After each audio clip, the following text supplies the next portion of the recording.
स्वास्थ्य में सरकार की भूमिका कक्षा 7 विषय सामाजिक एवं राजनीतिक जीवन भाग 2 स्थान गुड़ा मलानी प्रकरण स्वास्थ्य सेवाएं। ग्राम स्तर पर स्वास्थ्य सेवाओं की व्यवस्था। ग्राम स्तर में एक स्वास्थ्य केंद्र होता है जहां प्राय एक नर्स और एक ग्राम स्वास्थ्य सेवक रहता है। इन्हें सामान्य बीमारियों के इलाज के लिए प्रशिक्षण दिया जाता है और वे प्राथमिक स्वास्थ्य केंद्र के डॉक्टरों की देखरेख में कार्य करते हैं। यानी उस हिसाब से उन स्वास्थ्यकर्ताओं को तैयार किया जाता है कि गांव में उन बीमारी की रोकथाम के लिए कुछ प्रयास कर सकें।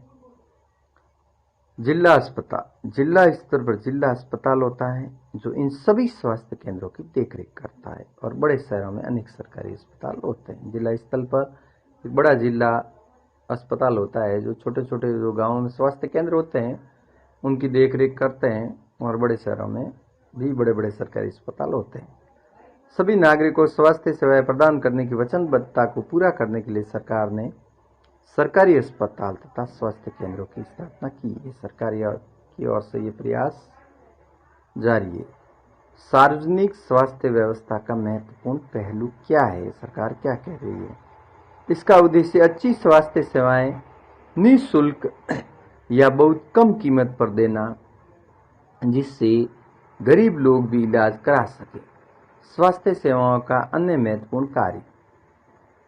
बीमारियां जैसे टीबी, मलेरिया, पीलिया, दस्त लगना, हैजा, चिकनगुनिया आदि को फैलने से रोकना। स्वास्थ्य सेवाएं यानी सरकार द्वारा जो व्यवस्थाएं वो सरकार को लोगों के सहयोग से करनी होती है।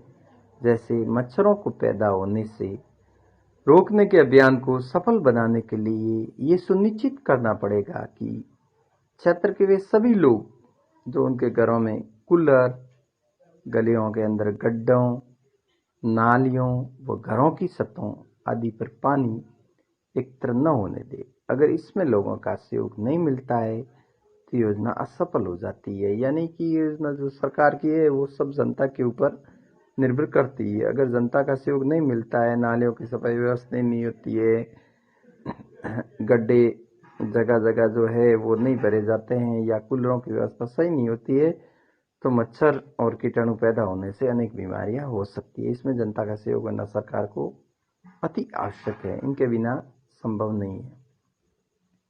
हमारे संविधान के अनुसार लोगों के हितों को सुनिश्चित करना और सबको स्वास्थ्य सेवाएं प्रदान करना सरकार का प्राथमिक कर्तव्य है, पहला कर्तव्य है। सबको सरकारी सेवाएं हर व्यक्ति को मिले, कोई छोटा बड़ा नहीं हो, कोई अमीर गरीब नहीं हो, हर व्यक्ति को सरकारी स्वास्थ्य सेवाएं मिले। यूनिसेफ जो संयुक्त राष्ट्र संघ का एक अंग है, उसके अनुसार हर साल 20 लाख बच्चे ऐसे संक्रमण से मर जाते हैं जिन्हें रोक पाना संभव है। यदि हम प्रयास करें अपने देश में तो 20 लाख लोग जो मरने के बच्चों की संख्या है उस पर रोक लग सकती है और बहुत कम औसत हो सकता है उसका। भारत देश में 20% लोग बीमारी के दौरान आवश्यक दवाएं खरीदने में सक्षम होते हैं। यानी इतने गरीब लोग हैं अपने देश के अंदर कि सिर्फ 20% लोग ही महंगी दवाइयों को खरीदने में सक्षम हैं। लोगों की स्वास्थ्य दशाओं को सुधारने के लिए सरकार दो पक्षों पर कार्य करना होगा अपनी सरकार को। पहला, जीवन की आधारभूत सुविधाओं और उसके सामाजिक स्तर पर स्वास्थ्य सेवाओं पर, जीवन की जो आधारभूत सुविधाएं हैं उस पर कार्य करना होगा। दूसरा, स्वास्थ्य सेवाओं पर, जो स्वास्थ्य सेवाएं हैं उस पर कार्य करना होगा। हमारे देश के लोगों की स्वास्थ्य की दशा पर सरकार का उत्तरदायित्व है कि वे अपने सभी नागरिकों को, विशेषकर इसमें गरीबों और सुविधाहीनों को गुणात्मक स्वास्थ्य सेवा प्रदान करे। वैसे सभी नागरिकों को स्वास्थ्य सेवा प्रदान करनी है, लेकिन विशेषकर गरीब और सुविधाहीन जो गरीबी रेखा से नीचे लोग हैं उन पर अधिक ध्यान देना होगा, जिससे स्वास्थ्य सेवाओं को सुधारने में अच्छा प्रयास होगा। 1996 में केरल सरकार ने राज्य में महत्वपूर्ण परिवर्तन किए। केरल सरकार ने पूरे बजट का 40% ग्राम पंचायतों को दे दिया। इससे पंचायतें अपनी आवश्यकताओं को योजनाबद्ध कर उनकी पूर्ति कर सकती थी। इससे गांव के लिए पीने का पानी, आहार, औरतों के विकास और शिक्षा आदि के लिए उचित व्यवस्था सुनिश्चित करना संभव हो सका। 40% केरल सरकार ने जो ग्राम पंचायतों को बजट दिया उससे ग्राम स्तर पर लोगों के स्तर को ऊंचा उठाने के लिए केरल सरकार ने अच्छा प्रयास किया। भारतीय आयुर्विज्ञान परिषद का आयुर्विज्ञान नैतिक संहिता है, जहां तक संभव हो प्रत्येक चिकित्सक को औषधियों के जेनेरिक नाम ही उपचार पर्ची में लिखना चाहिए और सुनिश्चित करना चाहिए कि युक्तियुक्त और उपयुक्त रूप में हो। जेनेरिक नाम क्या है?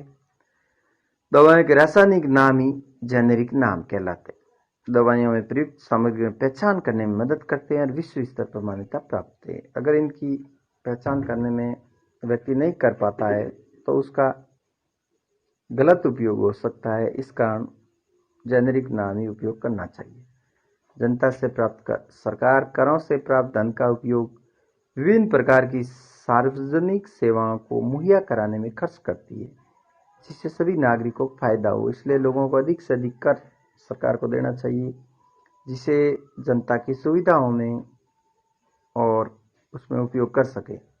बहुत प्रश्न संख्या पहला, ग्राम स्तर पर कितने स्वास्थ्य केंद्र होते हैं? उत्तर, ग्राम स्तर पर 1 स्वास्थ्य केंद्र होते हैं। ग्राम स्तर पर कितने स्वास्थ्य केंद्र होते हैं? ग्राम स्तर पर 1 स्वास्थ्य केंद्र होता है। प्रश्न संख्या दूसरा, सरकार का प्राथमिक कर्तव्य क्या है? उत्तर, सबको स्वास्थ्य सेवाएं प्रदान करना सरकार का प्राथमिक कर्तव्य है। प्रश्न संख्या दूसरा, सरकार का प्राथमिक कर्तव्य क्या है? सबको स्वास्थ्य सेवाएं प्रदान करना सरकार का प्राथमिक कर्तव्य है। प्रश्न संख्या तीसरा, केरल सरकार ने पूरे बजट का कितने प्रतिशत पंचायतों को दिया? उत्तर, केरल सरकार ने पूरे बजट का 40% पंचायतों को दिया। केरल सरकार ने पूरे बजट का कितने प्रतिशत ग्राम पंचायतों को दिया? केरल सरकार ने पूरे बजट का 40% पंचायतों को दिया। प्रश्न संख्या चतुर्थ, जेनेरिक नाम क्या है? उत्तर, दवाएं के रासायनिक नाम को जेनेरिक नाम कहा जाता है। जेनेरिक नाम क्या है? उत्तर, दवाओं के रासायनिक नाम को जेनेरिक नाम कहा जाता है। अब आप गृह कार्य में 2 प्रश्न करेंगे। प्रश्न संख्या 1, जनता से प्राप्त करों का उपयोग सरकार कहाँ करती है? प्रश्न संख्या दूसरा, ग्राम स्तर पर स्वास्थ्य सेवाओं की व्यवस्थाओं के बारे में बताइए। धन्यवाद।